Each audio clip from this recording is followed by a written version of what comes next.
మా నాన్న కొన్న 2 ఎకరాల భూమిని ఉండి ఇంకా ఎకరం సంధి పనులు వస్తాయని చెప్పి గొడవ పడతాను మాతోని. కట్టాలు మీ నాన్న భూమి కొన్నప్పుడు పేపర్లు ఉంటాయి, పెద్ద మనుషులు ఉంటారు, సంతకాలు ఉంటాయి, పాస్బుక్లు ఉంటాయి కదా.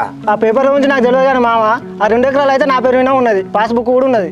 నీ పేరు ఎన్ని భూమి నీకే పాస్బుక్ కాదు, ఎన్ని వాళ్ళు చేస్తారు. మా అన్న పేరు మీదనే ఉంది మావయ్య భూమి. కాకపోతే అన్వేష్ బావను సందీపన్న ఇద్దరు అడుగుతున్నారంట 2 ఎకరాల గురించి. పొద్దుగాల పెద్ద మనిషి సమయాన్ని కూడా ఇంటికి పంపిల్లాట మామ. సరే అల్లుడు, ఒకసారి కొడుకుతో అల్లుతో మాట్లాడి తెలుసుకుంటా.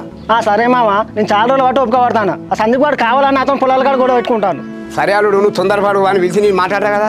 మావయ్య అన్న చాలా ఓపికతో ఉంటాడు, వాళ్ళే కావాలని గొడవ పెట్టుకుంటాను.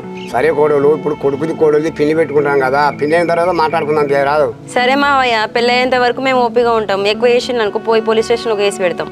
ఈ విషయానికి పోలీస్ స్టేషన్ దాకా ఎందుకురా, నేను తర్వాత మాట్లాడతా కదా. మామ, ఇంట్లో పెద్దోని నువ్వు, నీ మాట మీద ఊకుంటానా, తర్వాత నువ్వేం చెప్తే అది తింటాం. సరే అల్లుడు. చెల్లె, నువ్వు మెల్ల నడుచుకుంటే ఇంటికి పో, నీ మామ ఇంటికి దింపేసేస్తా. సరే అన్న.